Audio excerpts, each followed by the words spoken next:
Mas nós estamos estudando o Evangelho de João, os irmãos sabem, o reino de Deus e o Evangelho orgânico de João. Este ano é dedicado ao Evangelho de João. O Espírito Santo nos soprou em nós e nos impulsionou, nos imbuiu de tal sentimento, de tal desejo, de tal encargo, em razão da grandeza e da beleza desse Evangelho de João, que fala sobre o aspecto orgânico da salvação de Deus, do reino de Deus em nós. E pela misericórdia de Deus, estamos hoje com a intenção de concluir o capítulo 1 deste Evangelho. Vos convido a abrir no Evangelho de João, capítulo 1. Quero ler com vocês a partir do versículo 15. Eu vou ler do 15 até o versículo 34. Depois lerei somente o versículo 51. Tá ok? Acompanhe aí na sua Bíblia. João testemunha a respeito dele e exclama: este é o de quem eu disse, o que vem depois de mim, contudo, Deixa eu começar novamente.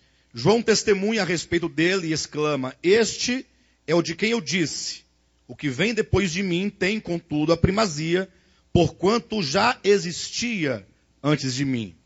Porque todos nós temos recebido da sua plenitude graça sobre graça.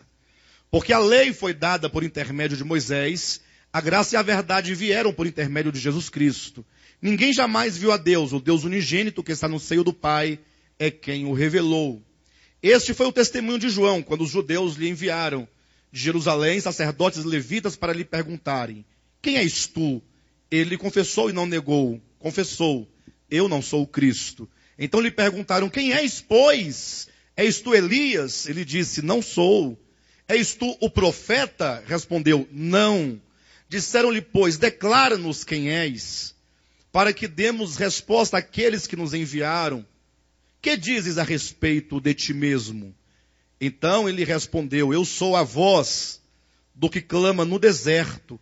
Endireitai o caminho do Senhor, como disse o profeta Isaías. Ora, os que haviam sido enviados eram de entre os fariseus, e perguntaram-lhe então: por que batizas, se não és o Cristo, nem Elias, nem o profeta? Respondeu-lhes João: eu batizo com água, mas no meio de vós está quem vós não conheceis, o qual vem após mim, do qual não sou digno de desatar-lhe as correias das sandálias. Estas coisas se passaram em Betânia, do outro lado do Jordão, onde João estava batizando. No dia seguinte, viu João a Jesus, que vinha para ele, e disse: eis o Cordeiro de Deus, que tira o pecado do mundo. É esse a favor de quem eu disse: após mim vem um varão que tem a primazia, porque já existia antes de mim. Eu mesmo não o conhecia, mas a fim de que ele fosse manifestado a Israel, vim por isso, batizando com água.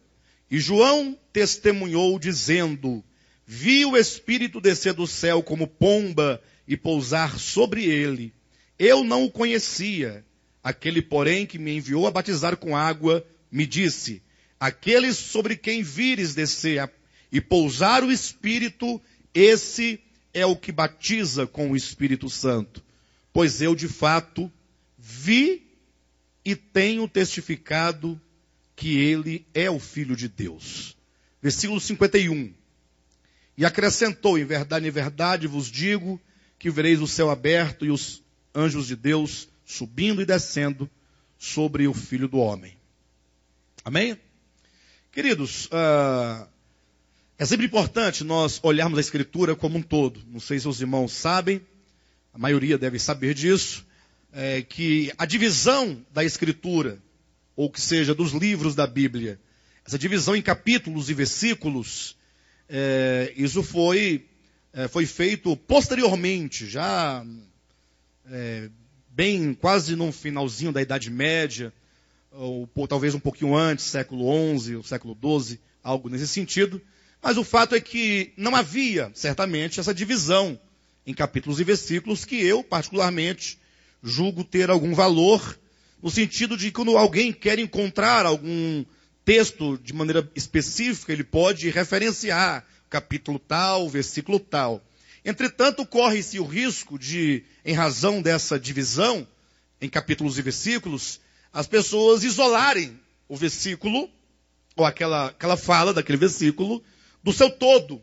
Quando João escreveu o seu evangelho, ou mesmo os demais apóstolos ou profetas escreveram os seus livros, eles não o fizeram com recortes, ou por partes, ou por versículos. Escreveram um todo. Então, a leitura da Escritura deve ser lida, deve ser feita como um todo. E vamos referenciar ou tratar de versículos somente quando nós desejamos que vocês encontrem um determinado local em que alguma coisa está escrita ali. Aquelas palavras devem então ser consideradas, interpretadas, entendidas à luz de tudo que está sendo dito. Interessante como que ao lermos o Evangelho de João, vocês têm feito isso a cada domingo aqui comigo, como que João, ele vai trazendo a nós o Evangelho numa perspectiva muito grandiosa. Ele começa apresentando o próprio Deus. Ou seja, ele quer falar acerca do Verbo encarnado. Ele quer falar acerca da verdadeira identidade de Jesus de Nazaré. Ele quer dizer que aquele homem chamado Jesus de Nazaré, ou assim conhecido, ele era o próprio Deus que habitava, ou que veio habitar entre os homens.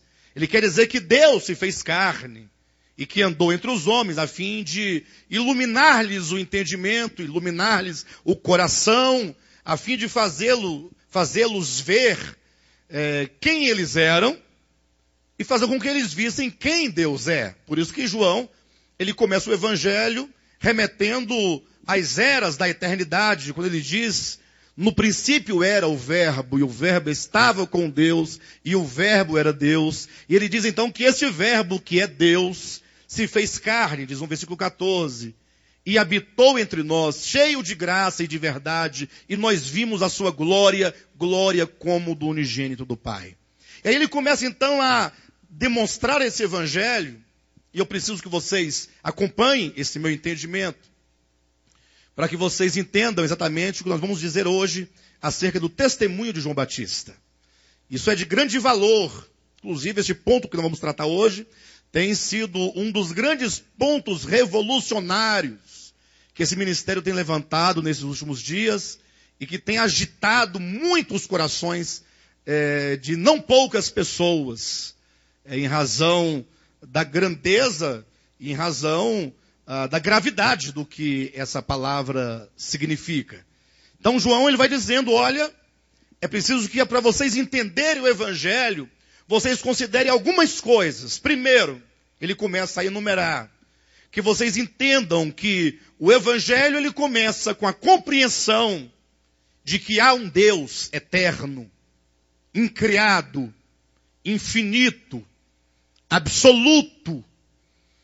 E na sua epístola, inclusive, ele diz que esse Deus, que é o eterno, único, absoluto, ele é verdade, ele é luz, ele é amor.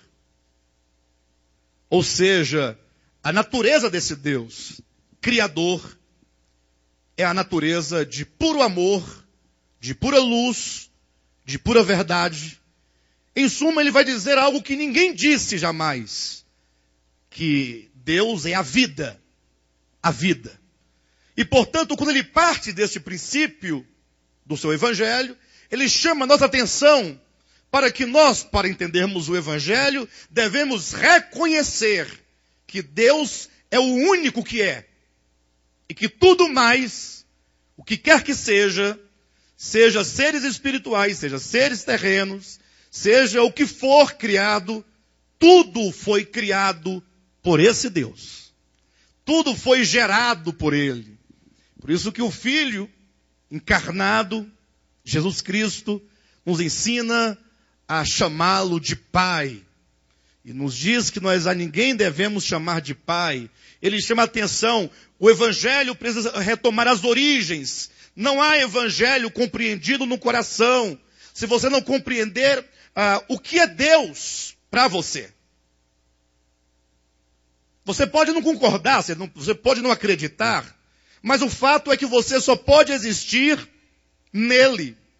E se você só vive por causa dele. Você só está aí por causa dele. Então João vai remontando essas origens, dizendo que ele gerou todas as coisas, criou todas as coisas. Ele vai dizer que a vida, portanto, que anima a criação, vamos ser um pouco mais específicos, a vida que anima o homem, o ser humano, é o próprio Deus. Esta vida que agora está em você, ele diz, estava nele, no Logos. Ora, se a vida, diz o capítulo 1, versículo 4, estava nele, e essa vida era a luz dos homens, se ele diz essa vida estava nele, por que ele diz estava? Sim, porque agora ela está em você. Então essa vida emanou dele. Ele, enquanto vida, o Logos, é a emanação de Deus que te faz existir. E ele diz que esta vida nos homens, não em qualquer outra coisa, não nos animais, não no mundo mineral, mas nos homens, esta vida é a luz. Ou seja, essa vida levará os homens ao conhecimento. Não ao conhecimento do gnosticismo, não vamos confundir as coisas. Mas ao conhecimento do mundo, da realidade, da existência. Ao conhecimento de si mesmo, ao conhecimento de Deus. Os homens, eles têm a capacidade intelectual, a inteligência, a razão que o distingue dos animais. E, portanto, essa luz haveria de brilhar um dia no entendimento do homem criado. Essa é a sequência que João coloca no seu evangelho.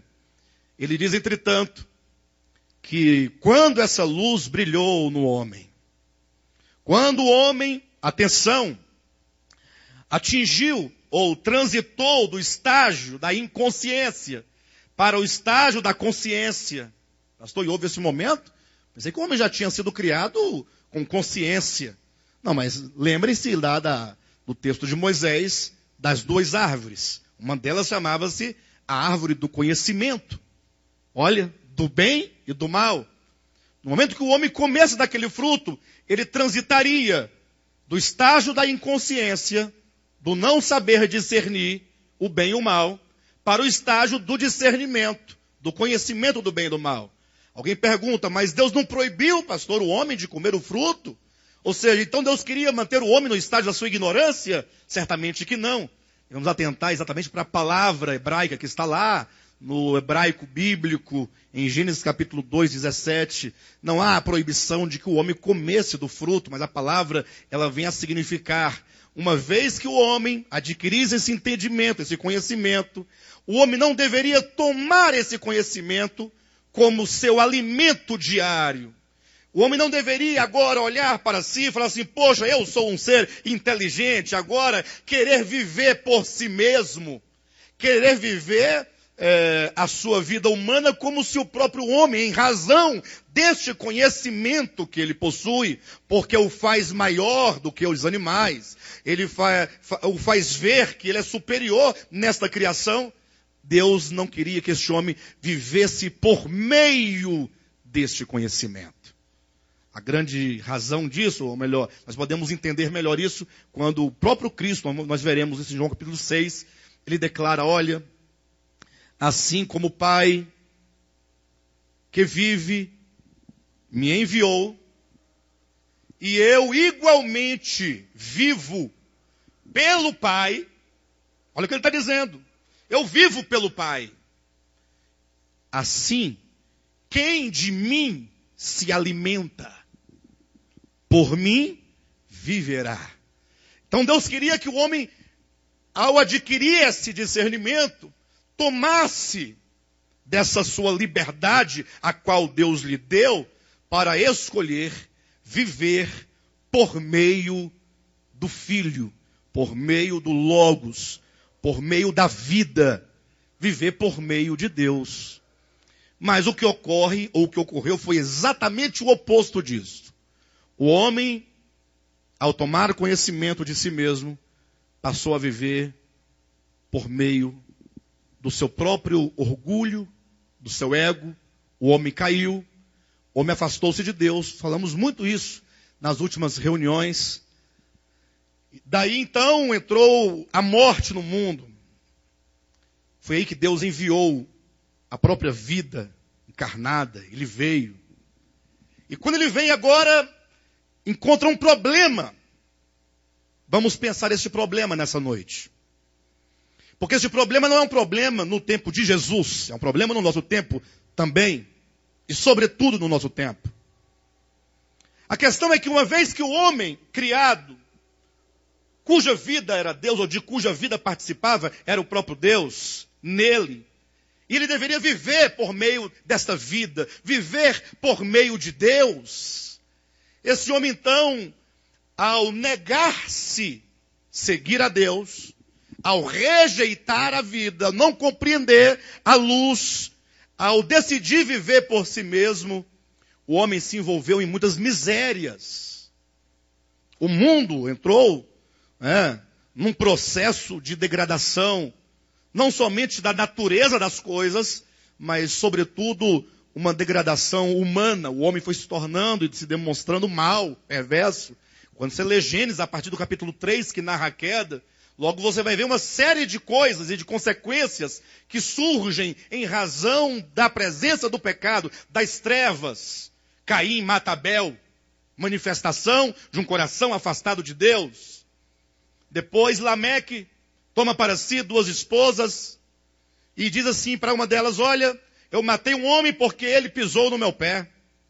Vai imaginando a situação. Capítulo 6 vai dizer que o mundo encheu-se de tanta violência que a própria natureza não suportou. Aí vem a narração do dilúvio. Mas no capítulo 11 ocorre um problema, um detalhe. É o que a Bíblia, na sua pedagogia, a Bíblia mosaica, ensina.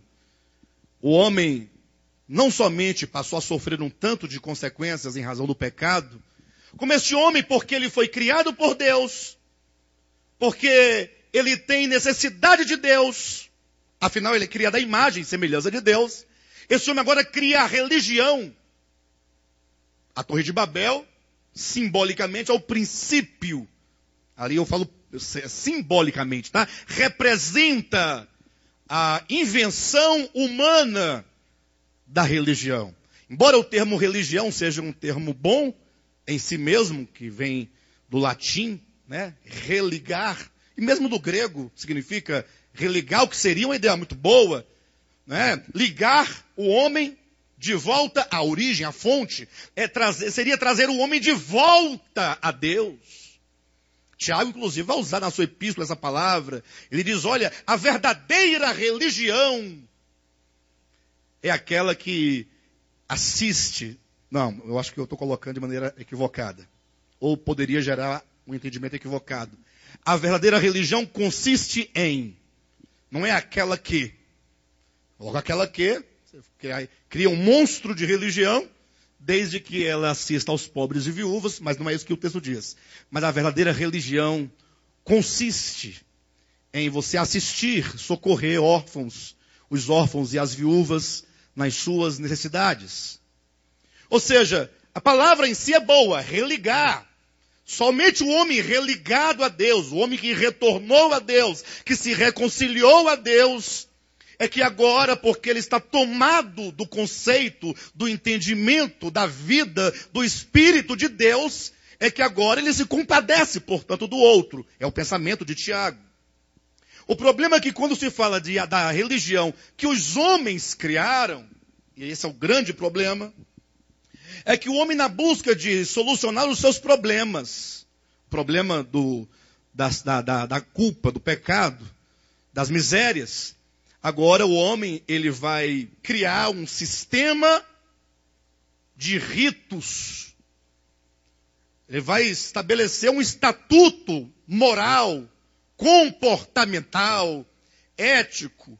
E desde então, desde o início da humanidade, que as religiões vêm pregando que a solução para o homem está, portanto, na religião A, na religião B ou na religião C. E vocês sabem que as grandes guerras que já houve, elas passam ou pelo campo da economia, do capitalismo, ou pelo campo da religião. Se faz guerra em nome de Deus, matam em nome de Deus, discutem com as pessoas em nome de Deus, xingam em nome de Deus, perde amigos, parentes, cria-se divisão, confusão, conflitos, em nome de Deus, em nome da sua religião. E ainda que seja um fato, qual fato? Que Deus se revelou ao longo da história ao seu povo Israel, a nação de Israel, uma nação foi escolhida por Deus, por meio da qual o evangelho deveria alcançar a todo mundo. Afinal, o progenitor da nação de Israel, em termos humanos, é Abraão. E Abraão é aquele que foi chamado, como é dito no texto, em ti serão abençoadas todas as famílias da terra. Mas ocorre então que, quando Deus se revela ao povo de Israel, Deus revela aquilo que dele se podia revelar em razão do tempo, da obscuridade no entendimento dos homens da época. Não se pode pensar que Deus tinha como se revelar aos homens de então, do modo como ele hoje se revela. Não que Deus não tenha esse poder. O problema está no homem, não está em Deus. Ou seja, o homem, ele no eixo da história, ele vai progredindo, ele vai evoluindo no seu entendimento. E somente com o tempo a humanidade pode compreender algumas coisas que em tempos passados não se podia compreender. E foi aí então que surgiram as escrituras hebraicas, a lei e os profetas. O Antigo Testamento, a Bíblia hebraica, a Bíblia dos judeus. E agora imaginem que eles liam aquele livro todos os sábados nas sinagogas, no templo. Então eles tinham as escrituras, a lei e os profetas, na mais alta estima, e até acredito que deveriam ter mesmo, uma vez que neste livro, embora um livro que passasse pelo homem, uma vez que, embora inspirado, os homens escreveram, ele não caiu do céu, ocorre então que aquele livro, a Bíblia hebraica, se tornou mais uma religião. Na verdade, as escrituras não tinham, do Antigo Testamento, a intenção, ou não foram dadas com o fim de se tornar um manual de regra, de conduta, de vida. Mas os homens fizeram, como até hoje fazem, de tantos livros que existem, incluindo a Bíblia. E talvez isso te espante eu falar isso, porque as pessoas amam, os cristãos amam a Bíblia. E eu quero dizer para os irmãos que eu já amei mais a Bíblia. E já amei menos ao Senhor da Bíblia. Hoje eu amo mais ao Senhor da Bíblia. E amo as Escrituras também. Mas o meu amor agora está direcionado àquele de quem ela testifica. João capítulo 5, versículo 39, está dito claramente. Jesus chega para os judeus, falando: vocês, judeus, olhem para mim. O que foi? E ele diz: vocês examinam as Escrituras, olha que coisa, vocês estão examinando. Eu vejo vocês examinando as Escrituras todos os dias. Aos rabinos, aos escribas, aos anciãos, os mestres, que vos ensinam as Escrituras, com aquele exame meticuloso. E não somente eles escreviam, mas até mesmo tinham feito agora o Talmud, que seria um outro livro sagrado, como sendo a explicação deste livro chamado Escritura Hebraica, adicionado um tanto de tradições que eles possuíam, ampliando a carga sobre as pessoas. Jesus disse: vocês examinam as Escrituras. Sabe por quê? Porque vocês acreditam, estou me referindo a João capítulo 5, versículo 39. É Jesus Cristo quem diz isso. Vocês examinam porque vocês acreditam ter nelas a vida eterna. O que vocês não sabem é que elas são um testemunho de mim. E, portanto, vocês, uma vez que a têm como sendo objeto de maior primazia no meio de vocês, da vossa religião, vocês agora não querem vir a mim para terem vida. Imaginem só. Eles olhavam para Cristo. E sabe como é que eles interpretavam a Cristo? Interpretavam a Cristo como sendo um inimigo de Moisés. Eles tinham a Jesus como inimigo de Moisés. Num dado momento, capítulo 5 de João, Jesus diz assim, olha, vocês não são discípulos de Deus. Vocês são discípulos de Moisés. As escrituras falam a meu respeito, elas testificam a meu respeito, mas vocês não querem vir a mim, que sou o conteúdo, a substância, o cumprimento dessas escrituras. Venham a mim. Vocês estão examinando, venham a mim. Pastor, mas o que tem a ver com o texto que nós acabamos de ler? Você saltou para o capítulo 5, versículo 39? Exatamente por isso. Porque quando Jesus está por entrar no cenário do seu ministério, o Pai envia João Batista como um precursor. Aquele que vai à sua frente, preparando o caminho. Pessoal, atenção, olha, aquele de quem está dito na lei dos profetas, lembram? Pois é, ele está chegando. Ele está vindo, então vamos nos preparar. Endireitai o coração, as veredas do coração, para que ele entre, para que ele chegue. E então, depois que João coloca todos esses pontos aqui do Evangelho, João Evangelista narra os 3 testemunhos que João Batista dá a respeito de Cristo. É como que dissesse, se alguém perguntasse, João Batista foi um grande profeta, foi o precursor do Messias, sim. Se alguém perguntasse, e qual é a mensagem dele? E você pudesse então colocar os pontos do seu testemunho, da sua pregação. Lógico, aqui em João, nós não vamos encontrar todos esses pontos da mensagem de João Batista. Vamos encontrar os 3 que João, o evangelista, decidiu colocar por inspiração do Espírito Santo, porque fazem todo sentido com o evangelho orgânico de João. Qual que é, pastor, o primeiro testemunho que João dá a respeito de Jesus Cristo, do Cristo encarnado? Primeiro testemunho, vocês podem acompanhar na Bíblia de vocês, capítulo 1. Ele diz, olha,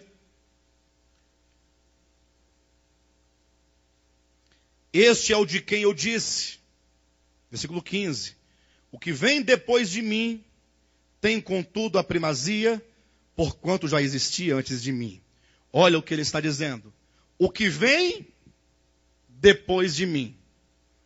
Cristo não veio depois de João Batista? Ele não é precursor? Se João é precursor, quem vem primeiro? João, depois vem Cristo. Ele diz, o que vem depois de mim tem contudo. Esse contudo quer dizer, embora nessa linha do tempo cronológico, ele surja no cenário depois de mim, ele já existia antes de mim, ele, portanto, tem a primazia. Ele tem a honra maior, porque ele existia já antes de mim. Olha o que ele vai dizer no versículo 16. Porque todos nós temos recebido da sua plenitude graça sobre graça. Porque a lei foi dada por intermédio de Moisés. A graça e a verdade vieram por meio de Jesus Cristo. Ninguém jamais viu a Deus. O Deus unigênito que está no seio do Pai é quem o revelou. E aqui é preciso que nós conectemos cada um desses pontos. Você corre o risco de você ler um versículo e querer entendê-lo. Depois ler o outro versículo e querer entendê-lo. Depois ler o outro, querer entendê-lo. E se esquece que aqui há uma verdade sendo dita. Ele diz, olha, embora eu esteja vindo primeiro do que ele nesse eixo histórico, saibam de uma coisa, ele é antes de mim. Ele é o verbo eterno. Ele é Deus, ele é a vida, ele é a luz. E o fato é que agora, ele vai linkar essa ideia da primazia de Cristo sobre ele, João Batista, com o fato de que ninguém o conhece. Nem mesmo o maior dos representantes de Deus sobre a terra do tempo passado, que teria sido Moisés. Ele diz, olha, a lei foi dada por Moisés, é verdade. E eu, João Batista, sou o último dos profetas. Olha que o tema aqui é a lei e os profetas. Pastor, por que João Batista é o último dos profetas? Ou que seja o representante de todos os profetas? Não sei se vocês sabem, mas o ministério profético no Antigo Testamento é chamado de Elias. Não sei se vocês sabem disso. Tanto é verdade que há uma profecia no livro de Malaquias, no capítulo 4, que diz que antes que viesse o grande dia do Senhor, apontando para a primeira vinda de Jesus, de Cristo, é dito que o profeta Elias viria. Então, havia uma expectativa, o profeta Elias vai voltar. Eles entendiam como se fosse o retorno do próprio profeta Elias. Ocorre que quando Malaquias, ele profetiza a vinda desse tal de Elias, ou de Elias, ali ele está anunciando que entre ele, Malaquias, e então o Cristo de Deus por vir, haveria um intervalo de silêncio profético. Há 400 anos entre Malaquias, capítulo 4, e Mateus, capítulo 1, em que não houve profeta enviado por Deus. É o cumprimento da profecia de Amós, quando diz, no seu livro, capítulo 8, a partir do versículo 11, que chegaria um tempo em que haveria fome sobre a terra, não de pão, e haveria sede, não de água, mas de ouvir a palavra de Deus, dizendo que haveria um período da história em que Deus não iria falar aos homens por meio de profetas. Quando então Malaquias diz que Elias haveria de vir antes que Cristo viesse, na sua primeira vinda, ele estava anunciando que o ministério profético, que haveria de sofrer uma interrupção no tempo, ele haveria de ser restaurado, ou de voltar à história antes de Cristo. Quando vem João Batista, portanto, nele corporifica o ministério profético. Nele. Por isso que Jesus vai dizer, ele é o Elias que havia de vir. E por isso, quando perguntarem para ele, você é Elias? Ele diz, não, eu não sou Elias, não, tá louco? Porque quando perguntaram se ele era Elias, a pergunta partia de um pressuposto. É como que dissesse João Batista, você é o retorno do profeta Elias? Ele diz, não, que loucura é essa? Inclusive Elias nem morreu, como poderia voltar no segundo pressuposto da reencarnação?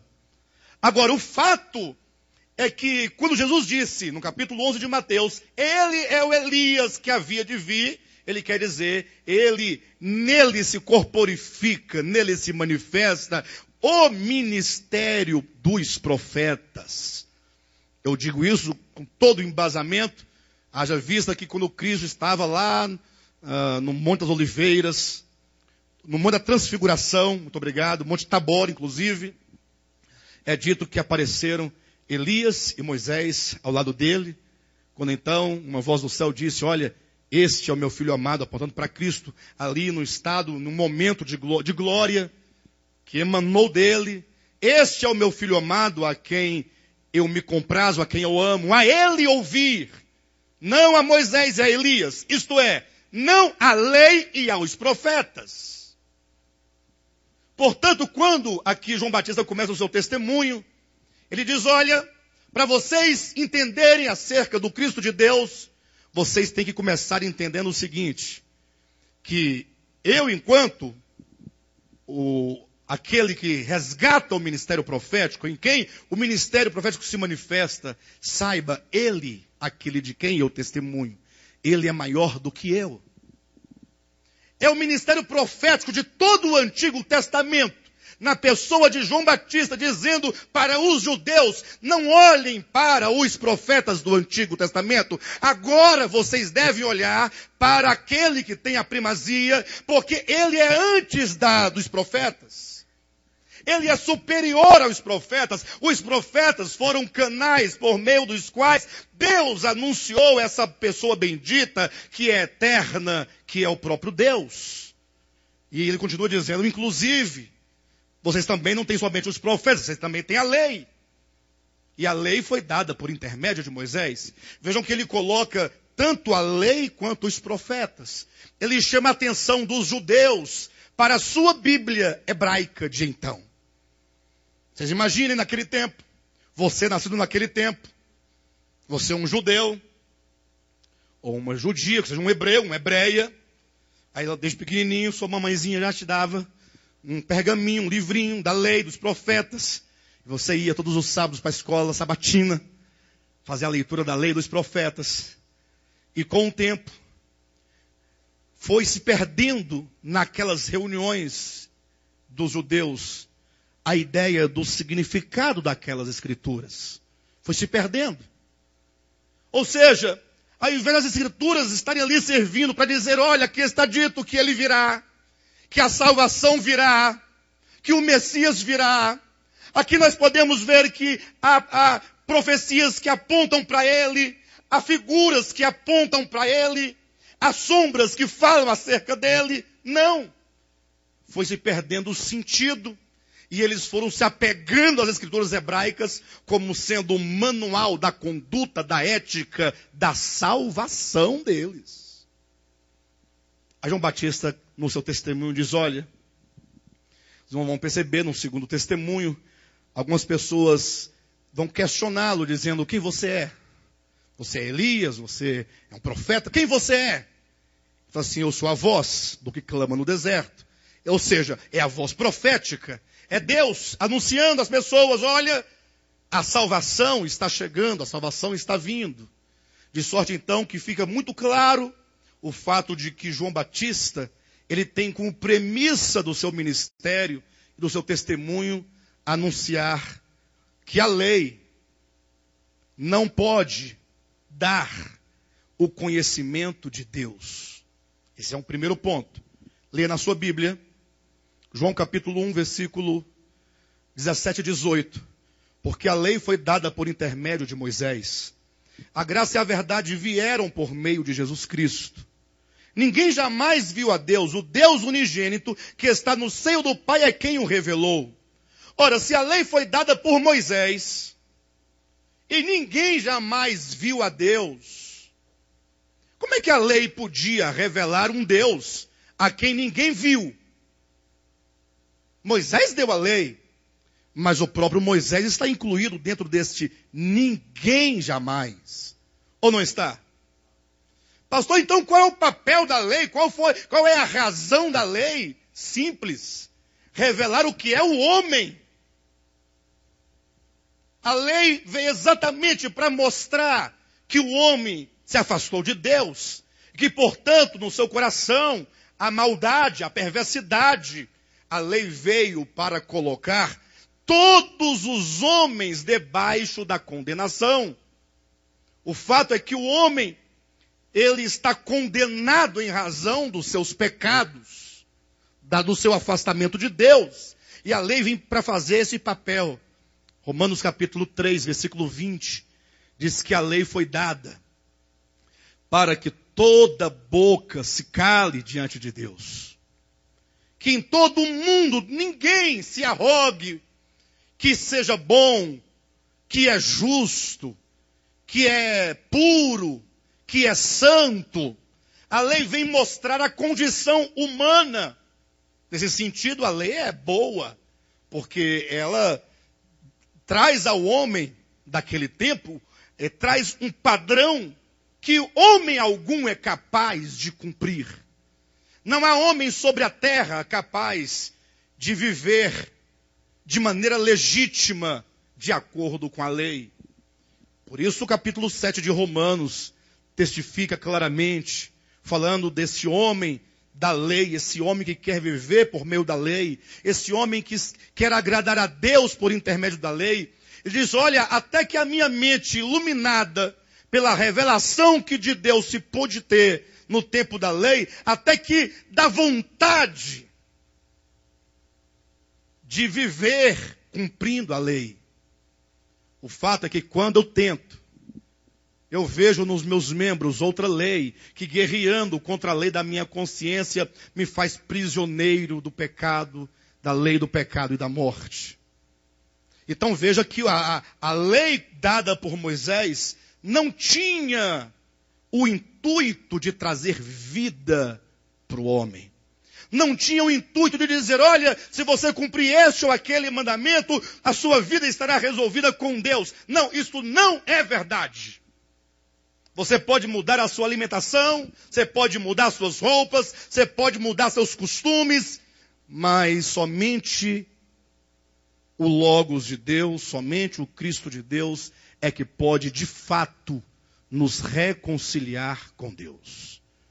É que pode perdoar os pecados. Falei daqui a pouquinho sobre isso. João Batista, portanto, nesses 2 primeiros testemunhos, ele fala sobre a lei e sobre os profetas, dizendo, o Cristo de Deus é superior aos profetas. E somente o Cristo de Deus pode tornar Deus conhecido. Com respeito à lei, ele diz, ninguém jamais viu a Deus. Moisés deu a lei aos homens. Moisés não conheceu a Deus. Moisés não tinha os meios, ele não tinha a compreensão do caráter de Deus, da graça de Deus, para poder dar ao homem alguma coisa nesse sentido. Moisés é chamado pelo apóstolo Paulo o ministro da condenação e da morte. Esse era o ministério dele. 2 Coríntios capítulo 3. Pastor, mas é assim mesmo? Sim, ele foi enviado para ser aquele que traz a lei. E aquele que fala, olha, a lei condena. Se fizer isso, está condenado. Mas o objetivo de Deus não era condenar, era mostrar para o homem que ele, na condição em que se encontrava, estava, sim, debaixo de condenação. Ele envia, então, o seu filho, o filho unigênito, versículo 18. Ninguém jamais viu a Deus. O Deus unigênito que está no seio do Pai é quem o revelou.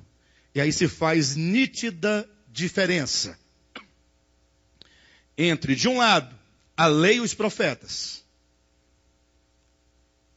No caso dos profetas, tendo João Batista como sendo o maior de todos os profetas, pelo próprio testemunho de Jesus, dizendo, olhe para mim, eu sou o maior de todos os profetas. Olhem para mim, dizia João Batista. Eu sou a corporificação do ministério profético. Eu sou a voz que clama. Portanto, onde houve uma voz clamando ao longo do tempo, por meio dos profetas, essa voz que é única está em mim. Eu sou a voz. Eu sou o ministério profético. E com respeito, portanto, aos profetas, vocês devem saber que aquele que vem depois de mim tem a primazia. Quem tem a primazia? Jesus, Cristo, que é o Deus encarnado, ou os profetas? Quem tem a primazia? Vocês estão com medo de falar que Jesus é maior do que os profetas? Pastor, para mim tudo é uma coisa só, alguém diria. Para mim, quando eu leio os profetas, tudo para mim ali é Jesus. Calma. O problema é que a revelação de Deus, ela é progressiva. Os profetas só puderam falar na medida em que eles podiam receber. E, portanto, o falar dos profetas era ainda um falar parcial. E é como que João Batista dissesse agora, olhem para Moisés, olhem para a lei. Portanto, ele está falando da lei e dos profetas. A lei é muito boa, que maravilha. A lei foi dada por Moisés no Monte Sinai. Foi ensinada ao longo de tanto tempo. O único problema é que aquele próprio que deu aos homens a lei, ele próprio não conhecia a Deus. Cristo superior aos profetas Cristo traz o conhecimento que a lei não pode dar aos homens, que é o conhecimento acerca de Deus. Você tem, portanto, de um lado a lei e os profetas, e a nítida diferença com aquele que vem, aquele que está chegando, que é o Cristo encarnado. E aqui neste ponto é onde ocorre a grande crise dos cristãos quando ouvem essa ministração. Porque agora o livro sagrado dos Hebreus, ele se torna de certo modo relativo, ele fica relativizado. Porque agora o mais importante na minha vida não será mais o livro. Não é uma questão de você tê-lo aberto na sua casa no Salmo 91. Não é uma questão de você carregar debaixo do braço aquela Bíblia amarela de suor. Não é uma questão de você achar que agora você tem a verdade de Deus porque você tem um livro sagrado. Não. Agora é uma questão de você se voltar para aquele que é, para o único que é. Por isso que no terceiro testemunho ele vai dizer, olha, veja bem, eis, olhe para ele. Jesus ia entrando ali no Rio Jordão, ele diz, eis, este aí, ó, é o Cordeiro de Deus que tira o pecado do mundo. É ele, é uma pessoa viva, é a palavra viva, é a palavra encarnada. É ele que vai resolver os problemas dos homens, e não as religiões criadas pelos homens. Embora tais religiões, ou tal ou qual religião, tenham um melhor livro do que o outro. Quem tem o melhor livro? Os cristãos ou os judeus? Vocês sabem que há um problema entre cristãos e judeus. Porque para os judeus o livro verdadeiro é o que nós chamamos de Antigo Testamento.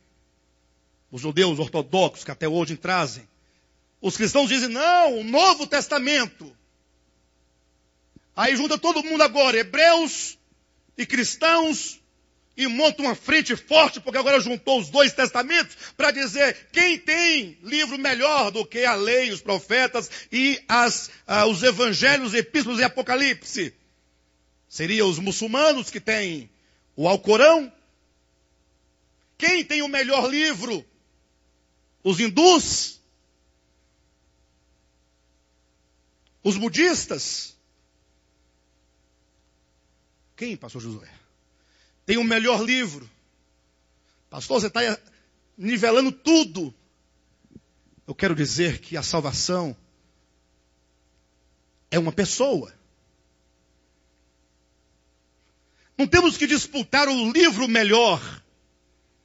Nós temos que saber quem é essa pessoa bendita, maravilhosa que veio. E João Batista é claro ao dizer, ele é o Cordeiro de Deus. É aquele que veio ao mundo com uma finalidade muito clara, muito específica. Primeiro lugar ele veio fazer. Ele veio sofrer uma morte substitutiva. Uma morte no lugar do homem. E é somente este Cordeiro de Deus, não outro, é que tem uma morte capaz de tirar o pecado, de purificar o homem do pecado, de libertar o homem do pecado. João Batista aponta a Cristo como sendo o Cordeiro de Deus, que haveria de manifestar a sua morte, que ocorreu desde a fundação do mundo, e que se tornou manifesta nos últimos dias. E ele ainda diz, aquele que me enviou, me disse que sobre quem eu visse descer o Espírito Santo, ele seria o Cristo. E eu vi descer sobre este o Espírito Santo no dia do seu batismo. Portanto, esse Espírito que desce, significa que aquele homem, Jesus de Nazaré, estava recebendo a unção. A palavra Cristo quer dizer, inclusive, unção. Ou seja, ele estava sendo ali separado, determinado, autorizado, imbuído do Espírito de Deus, como ele próprio vai declarar, lendo as palavras de Isaías, o Espírito do Senhor está sobre mim, pelo que me ungiu para. E aí o Evangelho de João se abre, claramente fazendo algumas distinções. Ele diz, olha, o problema do homem é o pecado. O problema do homem é o afastamento de Deus. O problema do homem são as trevas do seu coração, do seu entendimento. O problema do homem é a morte. Segundo, o problema do homem é que ele cria para si religiões, é que ele deposita o coração dele, a fé dele, nos livros que falam acerca de Deus, mas que não podem trazer Deus. Porque papel e tinta não pode trazer Deus ao homem. São letras e são papel, mais nada. João Batista diz, olhem, é este, olhem para ele. Ele é o ungido. Ele é o Cordeiro de Deus. Ele vai morrer uma morte substitutiva. Ele veio com a firme missão de ser aquele que tira o pecado do mundo. E isso ele fez quando ele sofreu na cruz do Calvário, manifestando ao mundo a única maneira de o homem se livrar e de se libertar do problema do pecado. Não há outra maneira. Ele é. E agora então, era preciso que os judeus, ao ouvirem esse testemunho, tomassem uma decisão. Continuar a seguir os padrões, os regulamentos, os rituais, de acordo com a Bíblia hebraica que eles tinham, ou seguir a Cristo. Por isso que se vocês lerem todo o restante, que nós não lemos aqui do capítulo 1, vocês vão ver que os primeiros discípulos seguem a Cristo. Mas só para os irmãos terem uma ideia, olha o versículo 35 do capítulo 1. No dia seguinte estava João outra vez na companhia de 2 dos seus discípulos. E vendo Jesus passar, disse, eis o Cordeiro de Deus. Veja, João Batista está sempre apontando, é ele, eis o Cordeiro de Deus. 37, os 2 discípulos, ouvindo-o dizer isto, seguiram Jesus. Então nisso nós vemos, depois virão outros discípulos, Filipe, Natanael, e assim o número de discípulos vão aumentando. E agora eles vão deixando o templo, vão deixando as sinagogas, e vão seguindo a vida, e vão seguindo a luz, e vão seguindo a verdade encarnada, que começa agora a falar o Evangelho. É por isso que a partir do capítulo 2 de João, nós vamos começar a nos deparar com uma série de eventos em que pessoas de toda sorte, de todo tipo, pessoas com toda sorte de enfermidade, desde espirituais, psíquicas ou físicas, vão ao encontro ou são encontradas por Cristo. E essa pessoa é quem cura, é quem faz estancar a hemorragia, é quem traz de volta a vista do cego, é quem faz o paralítico andar, é aquele que alimenta as multidões, é aquele que ressuscita os mortos. É essa pessoa. Ou seja, o Evangelho não pode ser visto absolutamente como sendo um livro sagrado. Por mais que a Bíblia Sagrada, com os seus 66 livros, eles contenham certamente a revelação progressiva de Cristo, elas continuarão a ser sempre um mero testemunho dele. Pastor, tem como conciliar? Tem. Tudo é conciliável. Desde que você estabeleça cada coisa no seu devido lugar.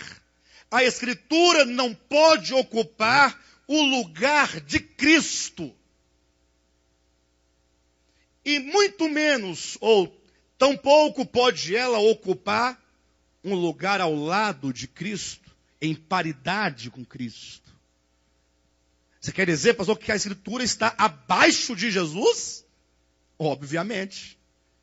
Jesus está acima dela. Eu ouvia essa semana uma pessoa falando algo semelhante a isso. E ela disse, olha, para vocês entenderem um pouco acerca dessa revelação de Deus na pessoa do seu filho, basta vocês compararem 2 textos das Escrituras. Você lê Gênesis capítulo 19, e lá você vai ter o registro de Moisés declarando acerca de um acontecimento histórico. no passado distante, 2 cidades foram varridas e ceifadas da terra. Sodoma e Gomorra foram destruídas com fogo. E quando você lê o registro mosaico, você não terá nenhuma dúvida. Lá vai dizer assim: o Senhor Deus enviou fogo do céu e consumiu os homens daquele lugar, e os animais daquele lugar, e até a relva daquele lugar.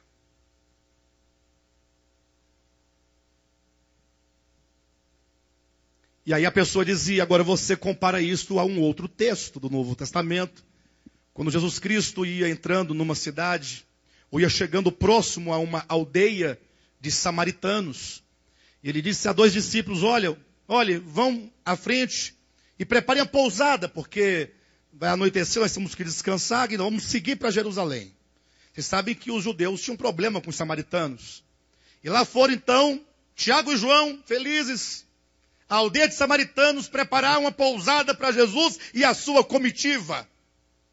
Quando chegaram, falaram assim: olha, Jesus de Nazaré, vocês sabem, né? Ou pelo menos já devem ter ouvido falar.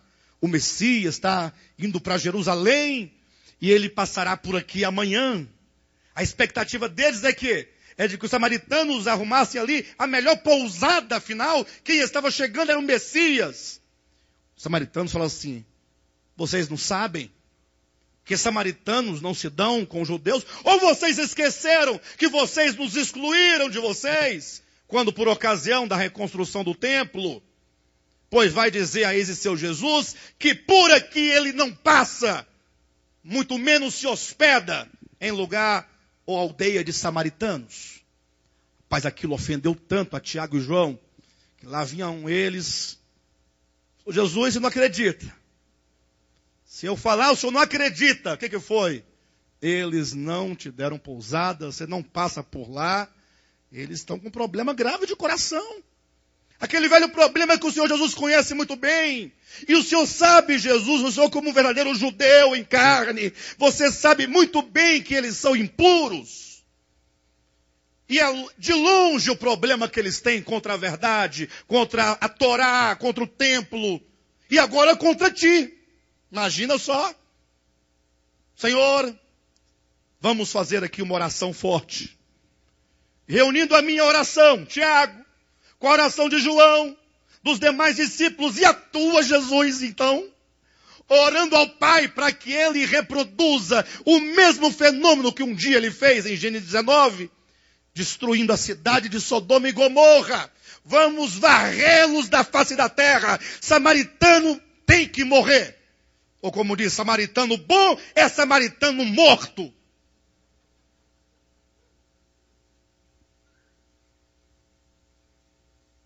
O problema é que a lei foi dada por intermédio de Moisés. A lei, a Torá, o Pentateuco.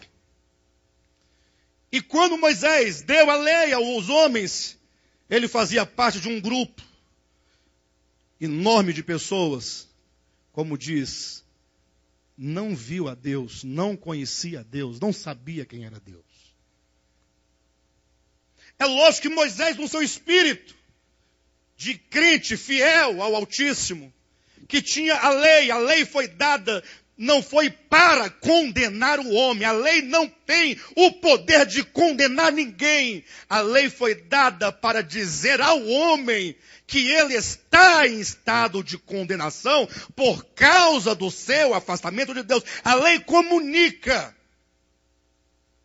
E Moisés, imbuído do espírito da lei, tadinho, com muito respeito a Moisés, mas ele não tinha condições de interpretar nenhum dos acontecimentos sobre a terra, se não fosse pelo viés de um Deus irado, disposto a matar as pessoas.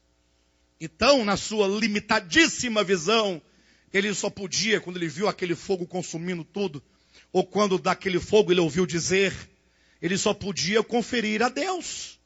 Era o seu entendimento acerca de Deus. É o que ele sabia. Outra vez pegaram um homem trabalhando. Moisés, o que a gente faz? Ora, aqui na lei diz que tem que apedrejar o homem. Pronto.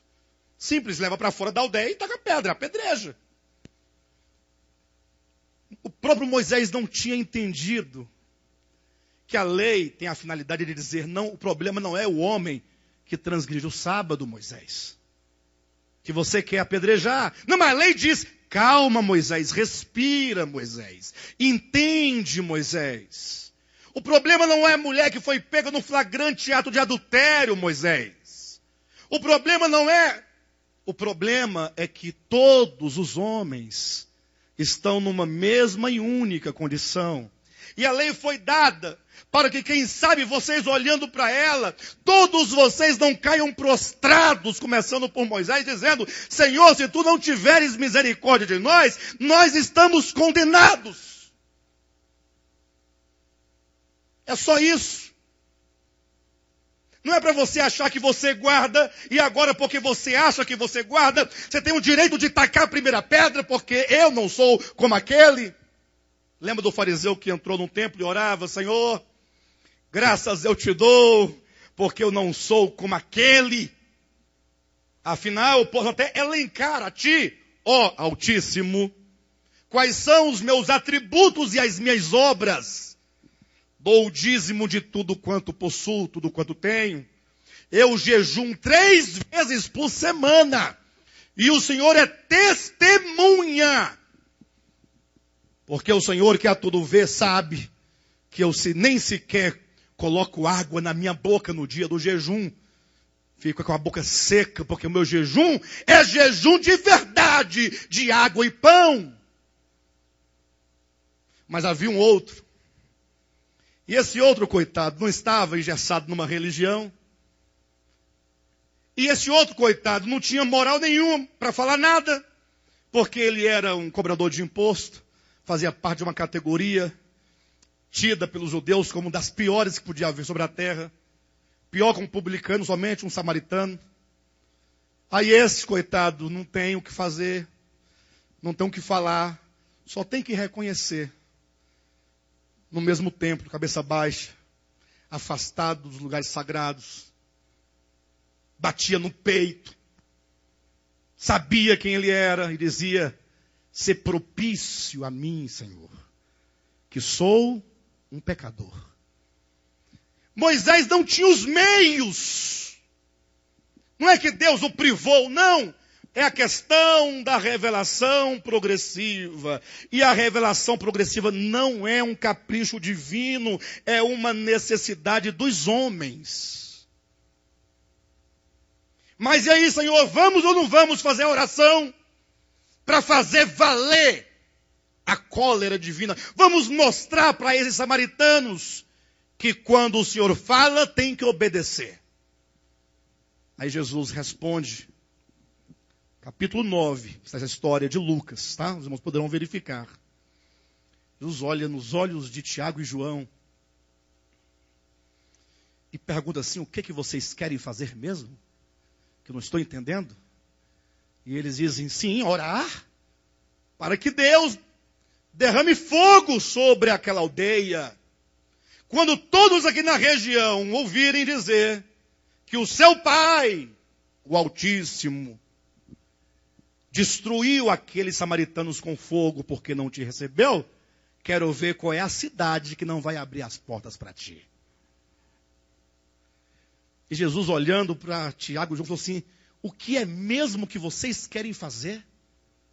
Aí eles foram ficando assim um pouco mais sem entender, porque eles pensavam que em Jesus eu ia encontrar um aliado de Moisés. E Jesus disse, olha, vocês não sabem de que espírito sois. Vocês não sabem de que espírito vocês são. Que espírito é esse dentro do coração de vocês, que clama por fogo do céu para matar o pecador? Quando ele diz, vocês não sabem de que espírito sois, ele está dizendo, vocês vão pedir ao Deus errado. Porque o meu Pai não fará isso. Porque o meu Pai, está lá no texto de Lucas capítulo 10, ele não envia fogo para matar os homens. Ele me enviou, ele envia a salvação, ele envia o Filho para salvar os homens e não para condenar os homens. Porque os sodomitas, os de Sodoma, ou que sejam os samaritanos, ou que sejam os judeus, ou que sejam os brasileiros, os ingleses, ou que sejam os indianos, ou que sejam os japoneses, os coreanos, os asiáticos então, Tailândia, todos são iguais diante de Deus. Não tem diferença. E Deus poderia lançar fogo sobre a terra toda. Poderia ou não poderia? E quem é que vai falar contra ele o quê? Mas Deus é soberano. E aí, quem disse que ele não é? Por isso que ele é soberano é que ele decide o que ele quer. E não como você quer. Ou como eu quero. Por isso que ele é soberano. O Filho do Homem foi enviado não para matar os homens, para condenar os homens. Ele veio salvar as almas dos homens. Vocês não sabem de que espírito sois. Este que falava tais palavras, até então, aos olhos de todos ali, Jesus de Nazaré, era a expressão, a manifestação da expressão exata de Deus. Quem aqui quer ter a noção exata do coração de Deus? Não discutem comigo, por favor. Sobre esse ponto eu tenho respondido 20 vezes por dia a mesma coisa. A mesma coisa. Todo dia, todo dia, todo dia. 20 pessoas ou mais me perguntando no WhatsApp a mesma coisa. Mas e a ira de Deus, pastor? Mas e Sodoma e Gomorra, pastor? Então Moisés e os profetas, pastor? Gente, em nome de Jesus, eu só conheço a Deus, como diz em 2 Coríntios, no capítulo 4, no versículo 5 e 6. Eu só conheço a Deus na face de Jesus Cristo. Afora a face de Jesus Cristo, você não saberá quem é Deus. Ainda que você seja capaz de decorar toda a escritura hebraica, toda a lei e os profetas. Você pode falar desde no princípio, que são as primeiras palavras, até maldição, que é a última de Malaquias. Palavra por palavra, onde estão as vírgulas. Ainda que você decore e você saiba declarar e proclamar na própria língua hebraica e aramaica, você não saberá quem é Deus. Nunca você saberá quem é Deus. Senão, olhando na face de Cristo. Então, quando eu olho para a face de Jesus, eu tenho a certeza de que eu estou vendo o Deus verdadeiro. Pastor, você quer dizer que o Deus de Moisés é falso? Não, eu quero dizer que o Deus de Moisés, que é o mesmo Deus, Pai de Jesus Cristo, que é o nosso mesmo Deus, é o Criador dos céus e da terra. Eu quero dizer que esse Deus não podia ser compreendido por Moisés, por um simples motivo. Simples. Moisés nunca viu, nunca esteve com ele. Moisés nunca conversou com Deus. Eu sei que vocês vão mostrar dezenas de textos. Moisés viu as costas de Deus. E Deus tem costa? Pelo amor de Deus, pessoal. Vamos parar. Não, mas porque Moisés falava face a face com Deus. Gente, vamos parar. Está aqui, ó. Ninguém jamais viu a Deus. Mas então, como é que a gente vai resolver esse problema? Simples. Paulo vai dizer em 1 Timóteo 6,16.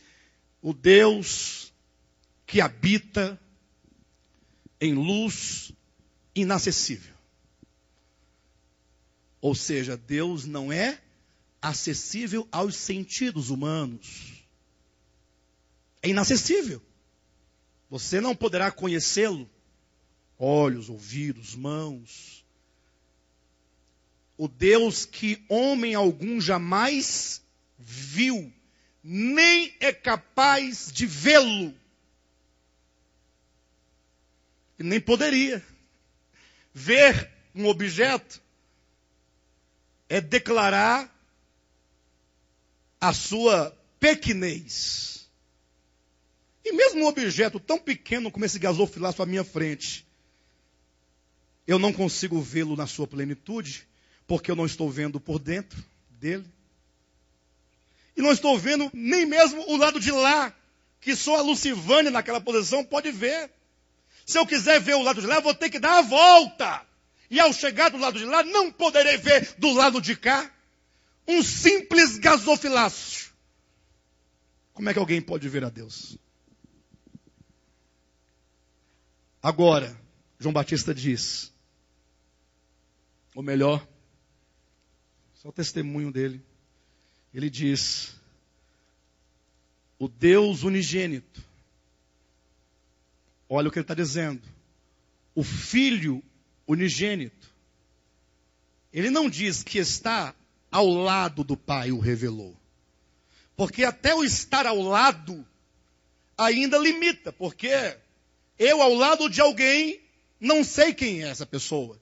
Eu posso saber muita coisa sobre alguma pessoa que está ao meu lado, mas eu nunca poderei saber tudo, porque eu não sei o que está dentro, no mais profundo do ser daquela pessoa. Então é dito, o Deus unigênito, referindo-se a Jesus Cristo, que está no seio do Pai, que está no coração do Pai, que está na parte mais íntima e profunda do eterno, porque afinal o Logos, ele é a quintessência de Deus. Ele se fez carne para nos dizer, para nos falar quem Deus é, como Deus é, o que Deus quer e qual é o caminho que esse Deus aponta para que o homem seja redimido, para que o homem seja salvo, para que o homem seja resgatado. Os irmãos entendem isso? Portanto, a partir das próximas mensagens nós vamos entrar no capítulo 2, quando nós vamos nos deparar com essa pessoa.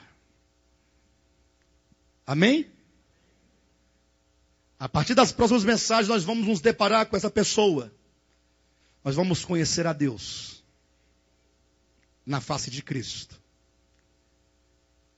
Não que o Deus que Moisés falou era falso, mentiroso. Não, a falha estava em Moisés. Agora, ou melhor, na limitação de Moisés. Agora, esse Deus unigênito, ele revela o verdadeiro Deus, no sentido de que aquilo que ele falar e ele fizer, será a expressão exata de quem Deus é. Em nome de Jesus.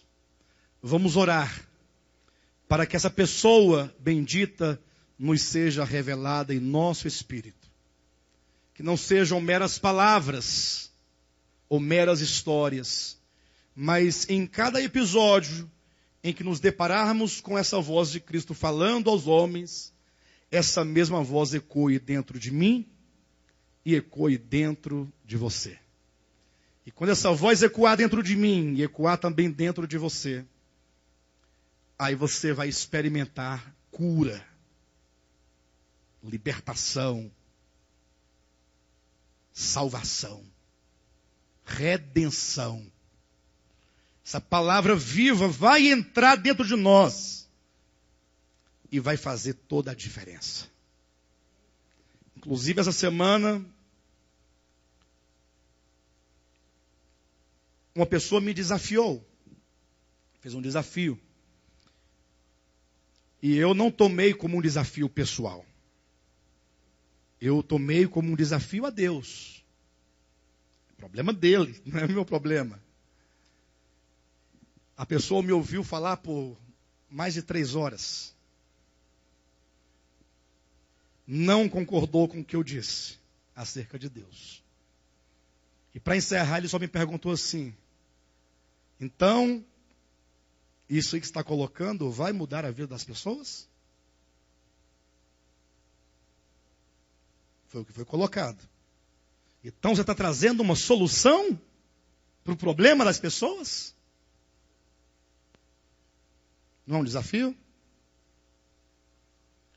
Em outras palavras, então, você inventou a roda, né?